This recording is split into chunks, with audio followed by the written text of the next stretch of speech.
McLean. Jake Coach's Corner. You're listening to the Rugby Coaches Corner podcast with your host, Andy Plymer, For someone to explain. bringing you up-to-date coaching concepts from the world of rugby, The distinction between these mandatory sharing ideas to make the game better. Yes, welcome to the first episode of the Rugby Coaches Corner podcast. I'm your host, Andy Plymer, and thanks for tuning in. Episode 1, I'm basically going to outline two main things in episode 1. Give a little bit of an introduction to myself as the first point, and then secondly, just lay out a bit of a reason for why I'm actually going down the podcast route and trying to produce something of this nature. So firstly, a bit of an introduction to myself. 40 years of age. I was born and bred in Australia and moved to Canada 8 years ago. I live in Montreal in Canada. I married a beautiful wife and now have two equally beautiful daughters, a 5-year-old girl and a 2-year-old girl. And I'm full-time teacher and full-time coach, but not a full-time paid coach. So all the coaching I do is voluntary. Growing up in Australia, I grew up in a rugby league background. Started playing rugby league when I was about 8 years old, and then played it all the way up to under 18s. Once I started going to university, I studied physical education and science at university. A lot of my mates there were playing footy. There was kind of a bit of a split between guys who played rugby league and rugby union, and a few of the boys who I got on well with were rugby union guys. So they invited me out to play a few games, go to practice, play a few games. So the first game I played, I was just blown away. I loved it immediately. After playing, a very structured and scripted game such as rugby league for 10 years, to then go into the rugby environment, into a game where it's extremely dynamic, extremely unpredictable. I just loved it straight away. Started playing on the wing, had some speed, and found out rugby was very conducive to that. Played in the wing for a bunch of years, and then slowly moved in close to the ball as I got more experienced, and played pretty much every position in the back line. So played mainly just grade footy in Newcastle, a lot of club rugby there. Then moved to South Australia, played grade rugby there, and played a couple of years rep rugby as well in the Australian Rugby Shield. Also quite a bit of travel overseas and played in England. Nothing too flash, just some fun club while I was backpacking around the world. And then obviously in Canada as well. I've played there for the 8 years that I've been living here. My coaching background pretty much started about 10 years ago, and it started really via my teaching.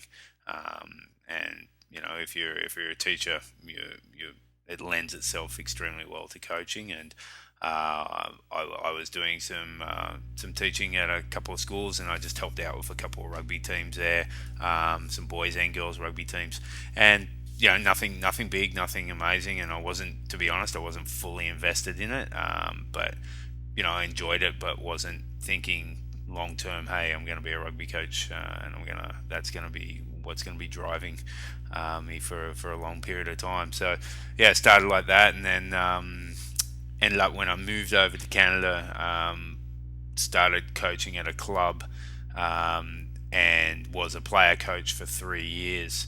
That was quite an experience. The player coach experience is very, very difficult.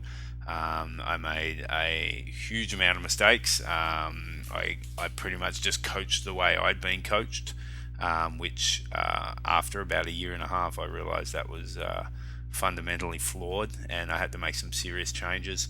And I was fortunate enough to have some really good people around me, both fellow players and some coaches and also my wife and some other friends as well, who just helped me guide me a little bit in that area. And so pretty much after the first year and a half, I then changed everything I was doing and made it a whole lot more player centered, a whole lot more games based, and still a element of seriousness, but also an element of enjoyment has to be in there. So it was quite a transformation and quite revolutionary in terms of my own coaching and eye opening. So the club then led into some elite rugby. I created an under 20 Quebec team. I live in Montreal in the province of Quebec. My friend and I created the under 20 Quebec team and coached that for a couple of years. We then created a regional under 19s team that took in part of Eastern Ontario. I did that for 4 years and then moved on to coaching now the senior men's team for Quebec, and I've also been involved with Rugby Canada at the under 17s level for the last 4 years. The Rugby Canada under 17s program is basically the first entry point for high performance rugby in Canada. Players are identified at the annual national festival. It's a 5-day national festival, and players were identified. 40 players from Eastern Canada were identified at that festival by myself and a colleague, and we then conducted an Eastern Canada camp, and that 40 was cut down to 26, and the same happened in the west of Canada. And then those 26 from East and 26 from West met at an East-West camp later on in the year, and players from that are then earmarked and tracked for Canada U18 the following year. So that's been a really enjoyable process, and just slowly 4 years ago dipping my toe in the water in high performance rugby and slowly getting deeper and deeper now, and just loving it and wanting more of it. I also coach my high school team that I teach at. I coach the senior first 15 there. I'm also the head coach of the Quebec Academy. The Quebec Academy is made up of U16 to U19 boys. They're targeted through the summer season and from various high schools as well. And we run a winter program from the beginning of November to the end of April. The guys are exposed to 26 skill sessions throughout that time period, and also have strength and conditioning available to them. Quebec's not exactly a powerhouse when it comes to Canadian rugby, so we're starting from pretty humble beginnings. But there's a group of core coaches who are working hard in the community to try and grow and develop the sport from the ground up. I will say that the Quebec women's side has been very successful, and they are constantly putting female athletes on national teams. So there's been some good work in that area. So right now I've got 3 main coaching roles, but I've actually even got a 4th coaching role, which is being the mini rugby coach for my daughter's team. Well, it's not exactly a team, but it's a group of young kids running around for rugby ball, playing a bunch of games for 45 minutes on a Sunday morning, and I just love doing it. It's you're herding cats for some of the time, but just being able to see the enjoyment that kids get from running around for rugby ball in their hands, it's pretty awesome, and that's a very enjoyable experience for me, and I love doing it. So kind of leads me into why I'm actually doing this podcast, and partly it's also related to why I coach mini rugby, is I really feel passionate about growing the game. I feel indebted to rugby. I've had some amazing experiences both as a player as a coach, and the game has given me a lot, and I just feel there's a little window for me to try and give some back. I want to get better as a coach. I want to help others get better as a coach, and if I can do it through a podcast, I think that'd be pretty cool. The general premise is I love rugby. I think about it all the time. I try to watch 2 or 3 games a week where possible. I'm always thinking long term about different programs that I've got going, and how I'm growing them and trying to tweak them and trying to get them better. And so it's just it's for the love of the game, and to try and grow the game. Reason for a podcast is I did think initially to try and set up a blog, but from personal experience, being working full time and being married with 2 very active kids, I don't have a lot of time to be reading blogs. I have a very small window to work on professional development, and I use that, but where if I can be more efficient, I look for that. And so what I've started getting into lately is podcasts, and mainly strength and conditioning podcasts. If you're in the strength and conditioning industry, you are absolutely spoiled for choice out there. There are some outstanding strength and conditioning podcasts, all free, all people volunteering their time and donating their intellectual property and their knowledge, and there's some absolute beauties out there. The main one I got into was one called the Iron Game Chalk Talk by a guy named Ron McKeefery. He's from the United States. There's another guy from the United States who produces the Performance Podcast. His name's Will Fleming. There's smarterteamtraining.com, which is a good one. There's a good one coming out of Canada called, it's a pretty new one, it's called Making Athletes with Elite Training Programs. I've really enjoyed some of the stuff they've done. And then there's one out of England I listen to quite a bit called Pacey Performance Podcast. And the list goes on, and there's some great stuff there. From a non-strength and conditioning background, there's also an outstanding one that I think everyone should subscribe to. It's created by a guy named Jeremy Boone, American again, and it's called Coach Your Best Podcast. He's got some great stuff on there. He's had quite a few rugby guests on there as well, but he covers everything from strength and conditioning to athletic development to technologies in sport, authors. There's a bunch of sports psych on there. There's a bunch of team culture stuff on there, and I couldn't recommend that one more highly. So listening to all these podcasts, I started thinking, well, let's have a search for some rugby podcasts that are out there for coaching. There are some there for rugby. If you're an Aussie and you follow the Wallabies, you would have stumbled across the Green and Gold Rugby podcast. It's a good listen. Some good stuff on the Wallabies and also the Super 15 teams.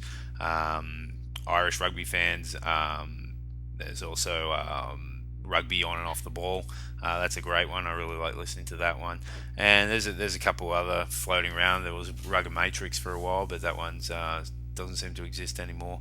So there's a few good rugby chat podcasts, but there is nothing specifically designed for rugby coaching. So that then got me thinking, well, there's a little niche that we can try and get into. And I'm not doing it for money. I'm not doing it for fame and glory or anything like that. It's like I said before, it's to give back to the game and help grow the game, help other coaches become better, help me become better as a coach. So that's the premise for what we're doing. In terms of guests, who do I want to come on? Who will be coming on? I'm going to be looking at a range of people. There's going to be some high profile guests, absolutely, but there's also going to be some complete unknowns, and that's the beauty of rugby. It's there's people out there working their guts out on a daily basis to make rugby better, and I'd love to give those people a voice. I'd love to learn off those people. So yeah, we'll get some big names, but we'll also get some unknowns. We'll get some people in the elite setting, but we'll get some people from complete grassroots background. We'll be looking to get guests in who are specialists for certain areas, so line out, scrum, defense, attack, those kind of things, and even expand it out to strength and conditioning, nutrition, sports psychology, everything and anything. So that's it. I'll leave episode 1 there, nice and short and sweet for the first one, and we'll be back with episode 2, where I'll be joined by a good mate of mine called Jack Hanratty, who came through the Leinster systems, now based in Canada. We have a good chat about his journey there, from Leinster to Canada, his coaching philosophies, his work with scrum halves, and those kind of things. So I hope you tune into that.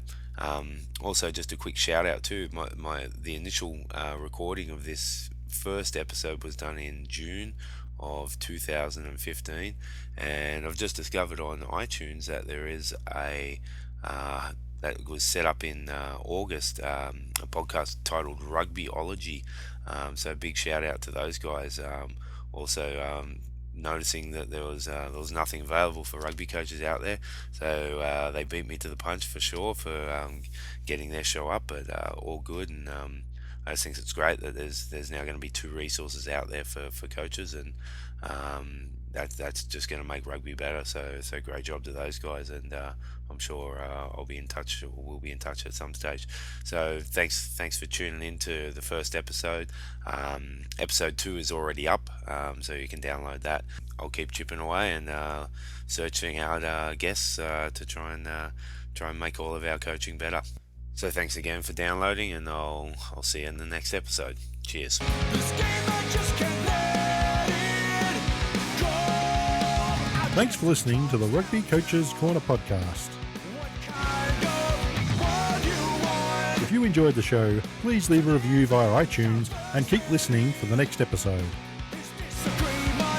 You can also follow us on Twitter at RugbyCoachSCNR or via the website at therugbycoachescorner.com. A stranger bit of fruit. Until next time, keep sharing ideas to make the game better.